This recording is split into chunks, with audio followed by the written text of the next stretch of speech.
खड़ा कर दिया है। समाजवादी पार्टी ने बीजेपी पर निशाना साधा है तो बीजेपी ने इसे धार्मिक सद्भाव का उदाहरण बताया है। ये रिपोर्ट में देखिए क्या है नए निर्देश।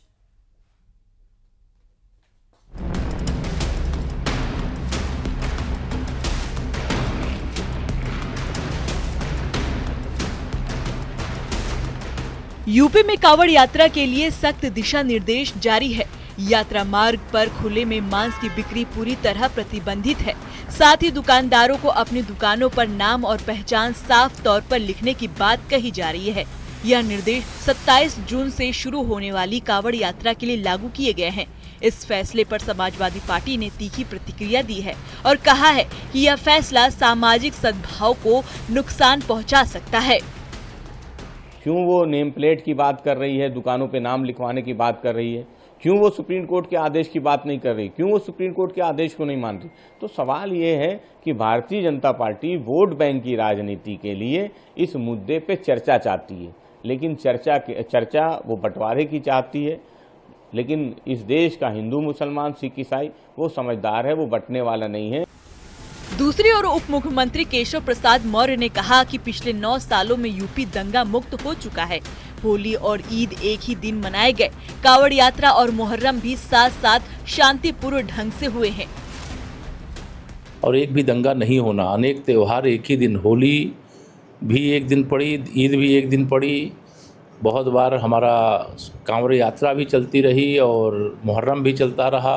अनेक हिंदू मुस्लिम के त्यौहार एक साथ होते रहे हैं और उत्तर प्रदेश अब दंगा मुक्त प्रदेश है। और कहीं कोई शरारती तत्व, कोई राजनीतिक स्वार्थी तत्व अगर कहीं माहौल खराब करने की कोशिश करेंगे तो कानून के खिलाफ कड़ी कार्रवाई। कांवड़ यात्रा मार्ग पर सुरक्षा के कड़े इंतजाम किए गए हैं। सीसीटीवी, ड्रोन और अतिरिक्त पुलिस बल तैनात किए जाएंगे।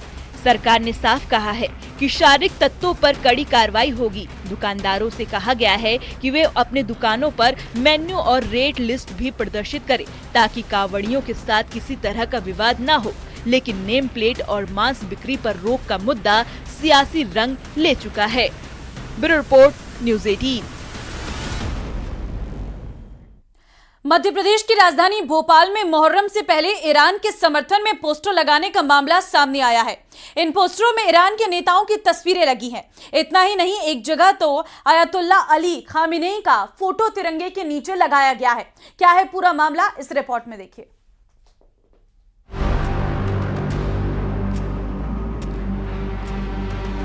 ये ईरान नहीं, भोपाल है और ये हमें इसलिए बताना पड़ रहा है क्योंकि मध्य प्रदेश की राजधानी भोपाल में मुहर्रम से पहले ईरान के समर्थन में पोस्टर लगे हैं।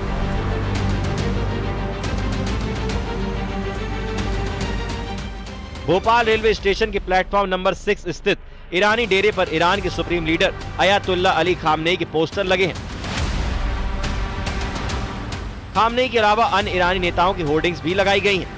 इस इलाके में बड़ी संख्या में शिया समुदाय के लोग रहते हैं। इसके अलावा कई जगहों पर शिया समुदाय के प्रभावशाली धार्मिक और सैन्य नेताओं के पोस्टर लगाए गए हैं।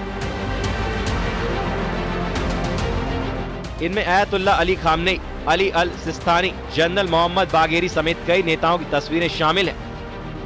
ईरान और इजराइल के बीच चल रहे तनाव के दौरान राजधानी भोपाल के ईरानी डेरे की कुछ तस्वीरें, कुछ फोटोज वायरल हुए। इन फोटोज में कुछ पोस्टर और झंडे नजर आए। बताया गया कि ये पोस्टर्स ईरान के नेताओं के हैं और झंडे भी जो हैं वो ईरान के यहाँ पर लगाए गए हैं। उसके बाद इस पूरे मामले को लेकर काफी सियासत भी हुई, बवाल भी हुआ और फिलहाल ये जानकारी मिल रही है कि जहाँ पर ये पोस्टर्स लगाए गए थे यहाँ से पुलिस ने इन पोस्टर्स को हटवा दिया है। अब बड़ा सवाल ये पैदा होता है कि अगर भारत में, हिंदुस्तान में किसी और देश के झंडे या पोस्टर लगाना आपत्तिजनक है तो फिर भोपाल के इतने महत्वपूर्ण इलाके, क्योंकि ये राजधानी भोपाल का रेलवे स्टेशन है और रेलवे स्टेशन के ठीक सामने ईरानी डेरा है जहां पर ये फोटो और पोस्टर लगाए गए थे। ये कैसे लगाए गए, क्यों लगाए गए, किन परिस्थितियों में लगाए गए, इनको लगाने के पीछे की वजह क्या थी, क्या कोई देश विदेश के समर्थन की बात है, ये तमाम सवाल जो है इस पूरे मामले को लेकर खड़े हो रहे हैं और ये जांच का विषय भी है। क्योंकि अगर ईरान और